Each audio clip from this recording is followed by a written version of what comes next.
Hello and welcome to WION Live Broadcast from London. I'm Olly Barratt, and in this bulletin we'll bring you updates on stories from around the world.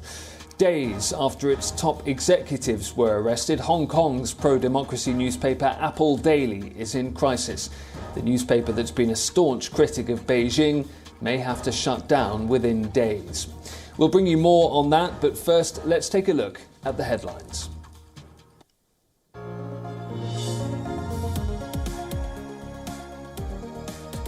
The Swedish government collapses after Prime Minister Stefan Löfven loses a no-confidence vote. The ousted Prime Minister is given a week to resign, paving the way for a snap election.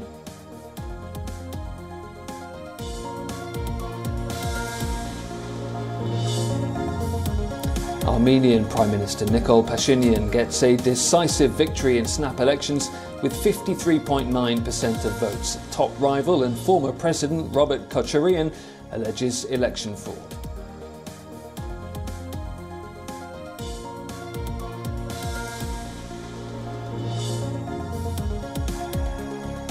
Hong Kong's pro-democracy newspaper Apple Daily could face shutdown within days after authorities seized the company's assets. The board's set to take a decision on Friday.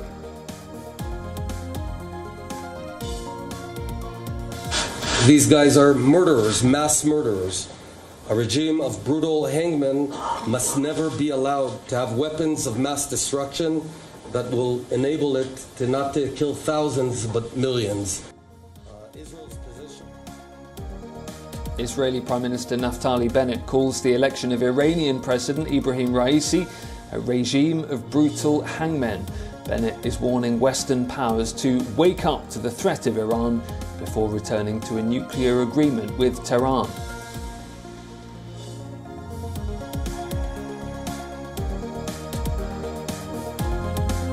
Polls open in Ethiopia for national and regional elections under the shadow of complaints about abuses in the Tigray region. Prime Minister Abiy Ahmed's newly formed Prosperity Party is the front-runner in a crowded field of candidates.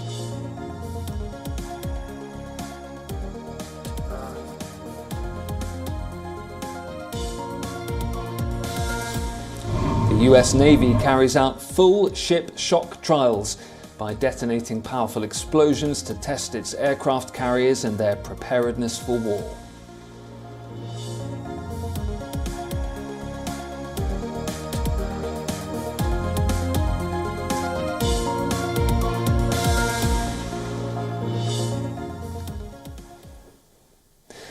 The change of guard in both Israel and Iran has not changed the status quo between the two powers. While ultra-conservatives in Iran cheered the election of Ibrahim Raisi as the country's new president, Israel's newly sworn-in Prime Minister Naftali Bennett has warned the West over Raisi's appointment. Raisi's selection is, I would say, the last chance for the world powers to wake up before returning to the nuclear agreement. Iran's arch-enemy Israel has cautioned the international community to be alarmed by hardliner Ibrahim Raisi's election as the Iranian president. Israel's newly sworn-in Prime Minister, Naftali Bennett, opened his coalition government's first cabinet meeting with the condemnation of a newly elected Iranian president, Ibrahim Raisi. Bennett labeled Raisi as the country's most extremist president yet, calling him the hangman of Tehran.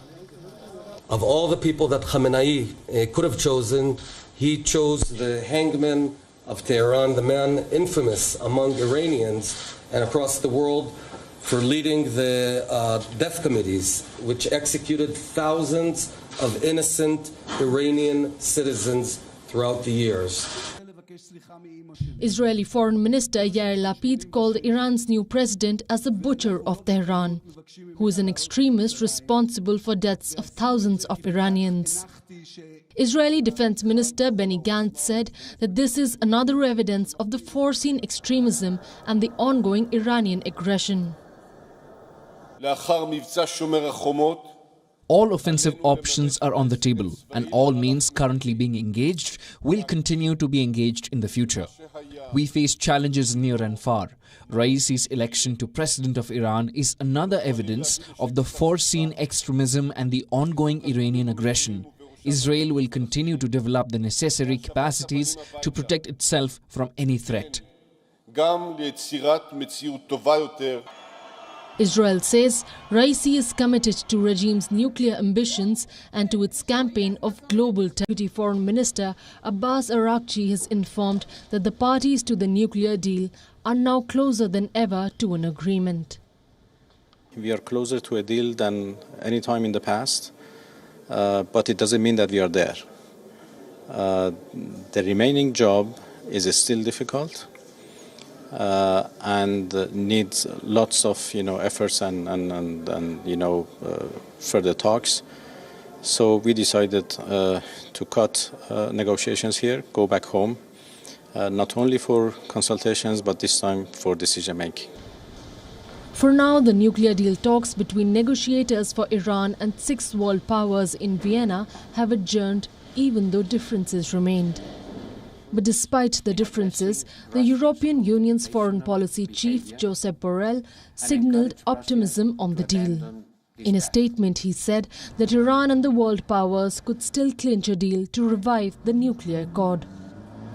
Borrell also said that an agreement is very close and could make the Middle East safer and bring relief to millions of Iranians hit by oil and financial sanctions. Iran is now seeking to relieve itself of the sanctions imposed by United States. Raisi, who is a relentless critic of the West, has explicitly reaffirmed Iran's commitment to implementing the JCPOA. Whether or not Iran and United States return to the accord before Ibrahim Raisi assumes office in August is still a big question. Bureau Report, WION, World is One. And staying with Iran, the country's sole nuclear power plant, Bushehr, has undergone an unexplained emergency shutdown. A state electric company official has told local media the shutdown lasts until Friday. In March of this year, Iran's nuclear officials said the plant could stop working since the country could not procure parts and equipment for it from Russia. This due to banking sanctions imposed by the United States in 2018. The nuclear power plant is located in the city of Bushehr. It's fueled by uranium produced in Russia and monitored by the United Nations International Atomic Energy Agency, the IAEA. Construction of the plant started in the mid-1970s. After the 1979 Islamic Revolution, the plant was repeatedly targeted. Russia later completed the construction of the facility.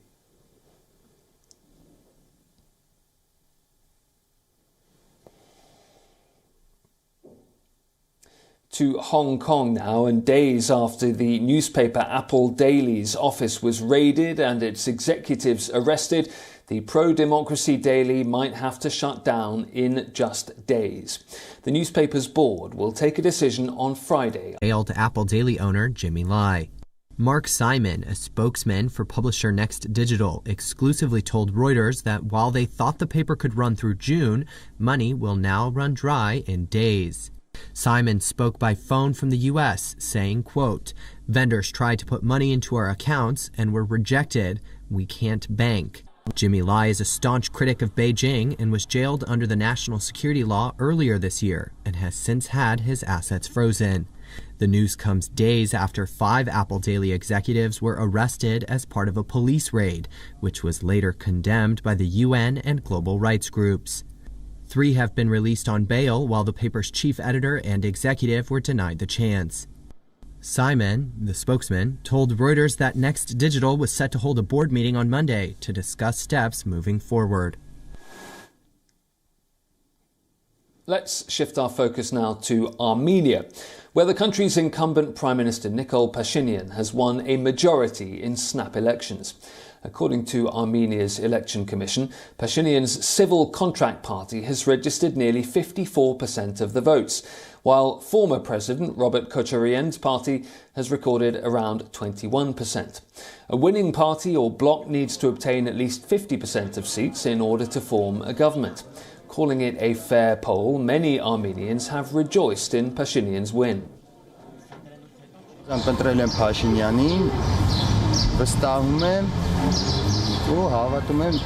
Որ Հայաստանի վիճակը լինելու է լավ, ինչ եղել է անցյալ 20-30 տարիների ընթացքում. The snap elections were called by Pashinyan in an attempt to end the political crisis that's been hounding his government since ethnic Armenian forces lost a 6-week war against Azerbaijan. The Moscow brokered agreement that ended 6 weeks of fighting between Armenian and Azerbaijani forces in November triggered uproar in the country. Thousands took to the streets in Armenia to demand Pashinyan's resignation over his alleged failure in handling the crisis. Despite high emotions over the war and calls for reform, voter turnout was low in Sunday's polls. According to the Electoral Commission, only 49% of eligible voters came out to cast their ballots.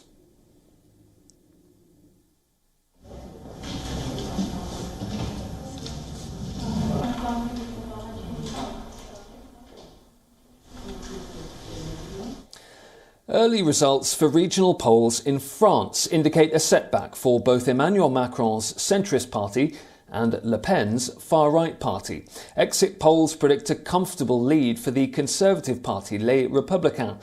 French voters are choosing new councils for France's 12 mainland regions and 96 departments. Over 15,000 candidates were fielded for 4,100 seats.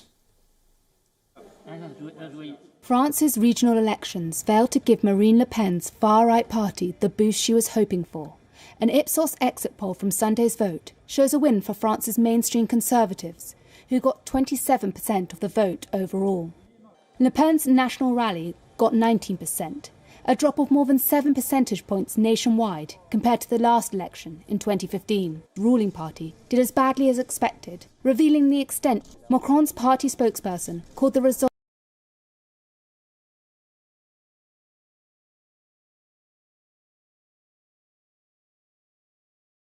a slap in the face. France's presidential elections are less than a year away, and this vote was seen as an indication of what's to come. Le Pen had hoped a strong showing would bolster her credentials as a leader fit for power. She had sought to capitalise on a rebrand that saw her ditch promises of a so-called Frexit and inflammatory rhetoric. But it was only in Provence that her candidate finished first, and by a much smaller margin than expected, exit polls show. Her party has never before controlled one of France's 13 regional councils, and she blamed this latest setback on the low turnout. An estimated 68% of voters shunned the polling stations on what was a sunny day. The second round runoffs take place next Sunday. Sweden's government has collapsed after Prime Minister Stefan Löfven lost a no-confidence vote. The motion was passed with a majority of 181 members in the 349-seat parliament. It makes him the country's first premier to lose a no-confidence motion, and it now means two things for Sweden. Either Prime Minister Löfven will have to resign, or he can trigger snap elections. The political crisis was triggered by a project still in its preliminary stage, which aims to reform the country's rent control system. It opens the door for landlords to freely set rents for newly constructed apartments. The left says the proposal is at odds with the Swedish social model and a threat to tenants. Löfven's government took control in 2019 after months of political turmoil. With the 2018 election being highly inconclusive, his shaky minority coalition with the Green Party was based on support from two small centre-right parties and the Left Party. The nationalist Sweden Democrats had seized the chance to call the vote last week. This came after the formerly communist Left Party withdrew its support for centre-left government. It's now the Speaker of the Parliament's responsibility to open negotiations with parties to try and find a new Prime Minister. A new government or caretaker regime would only sit in place until a general election. The next elections in the country are scheduled for September 2022.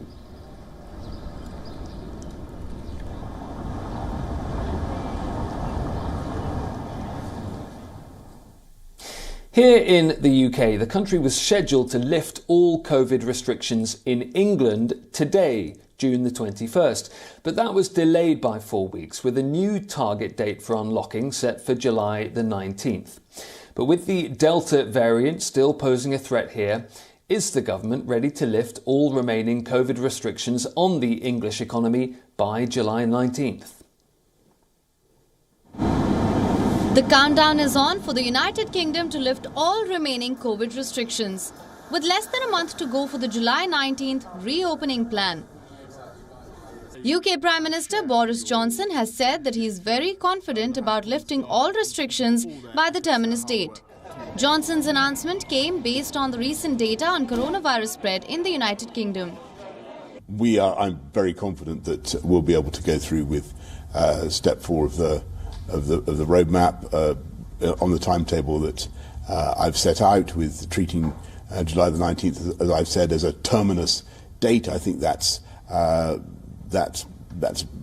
certainly what the data continues to indicate.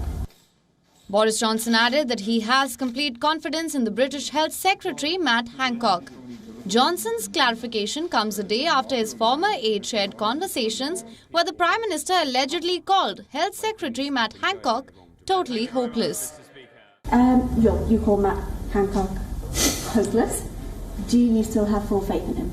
I have complete confidence in Matt, and indeed all of the government who've been dealing with COVID throughout the pandemic. And I think that when you look at the vaccine rollout that has been delivered by the NHS, it is absolutely outstanding. And I would just remind you that today, under the leadership of Matt and the NHS, we've now done, I think, 80% of adults in this country have had a first jab, and we're now asking 18-year-olds to come forward. So we're making huge progress, and that's down to the work of the NHS and with Matt at the top of it.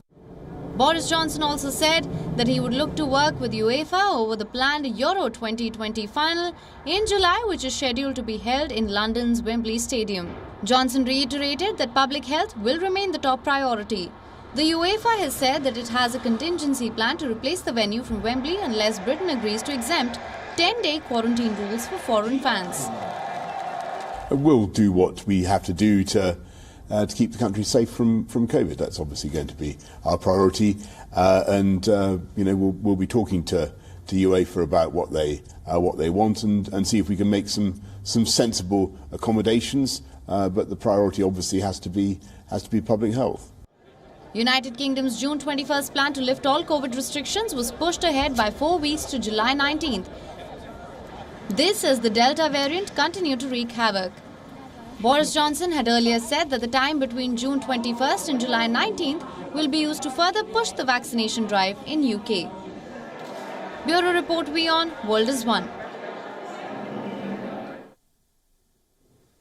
Former Conservative MP and Speaker of the House of Commons, John Bercow, has switched his political allegiance. He's joined the Labour Party, and he did so with a withering attack on UK Prime Minister Boris Johnson. He calls Johnson a lousy governor. If you believe, as I do, that this government is bad news, unfit to govern, and that the Prime Minister, though a successful campaigner, is a lousy governor, you have to ask yourself, do you want rid of it? And if you want rid of it, you have then to pose to yourself the question and to answer it, how is that to be achieved? Attacking Johnson on multiple fronts, Bercow adds that the utter contempt he says that Boris Johnson has treated the Parliament with is lamentable. To deliver clarity. It's not personal against Boris Johnson. I do think that he is someone who has only a nodding acquaintance with the truth in a leap year, and I think that the utter contempt with which he has treated Parliament is lamentable, and I think it has exacerbated the very strong feelings of resentment towards him, because I think a lot of people feel that's not the way to behave. Telling the truth in and to Parliament matters, circumventing Parliament is wrong, treating Parliament with disdain is objectionable. In an interview with The Observer, Bercow called the Conservative Party reactionary, populist, nationalistic and sometimes even xenophobic, something the party would strongly deny. He added that the Labour Party is committed, he says, to equality, social justice and a fairer, more inclusive society. All variants, including the Indian variant, to his point. As I said yesterday to an Observer journalist, my values are left of centre. I do not identify with the Conservative Party. And the reality of the matter is that in the United Kingdom, the only credible vehicle for the removal of this of a Labour government committed to equality, social justice, internationalism and a fairer and more inclusive society. Bercow stepped down as Speaker in 2019 after 10 years. Conservatives accuse Bercow of trying to derail Brexit when Speaker and say they are not surprised at his defection. They claim he was also angered by not being given a peerage. Bercow says he joined the Labour Party a few weeks ago and that he not only shares its values, but he says he also sees it as the only means to remove the current Tory government from office. Votes tonight.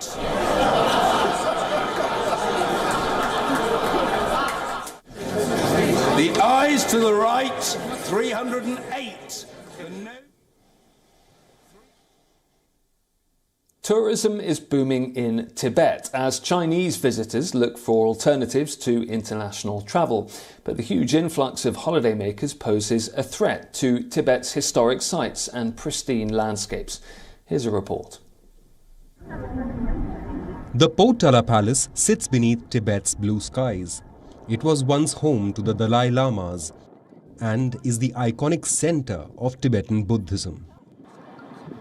The palace is still an increasingly popular tourist destination for Chinese visitors, as the pandemic continues to make international travel difficult.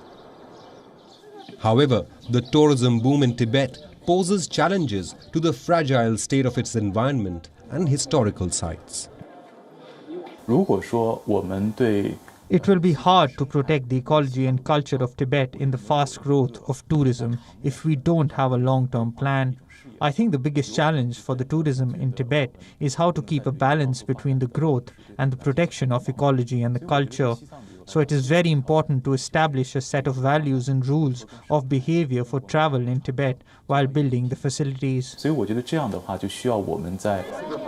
Authorities have tried to capitalize on the rush of tourists to Tibet, but such an influx of people also poses a danger of wear and tear on historical places. Authorities have now imposed restrictions on the number of visitors allowed per day. We have imposed limits on the number of visitors entering the Potala Palace. Right now, the Potala Palace accepts a maximum of 5,000 visitors per day. Also, it is a great deal of responsibility to keep the Potala Palace safe. It is difficult and quite a pressure for us in regards to fire prevention, epidemic control and architectural protection. Forces of the Communist Party of China entered Tibet in 1951.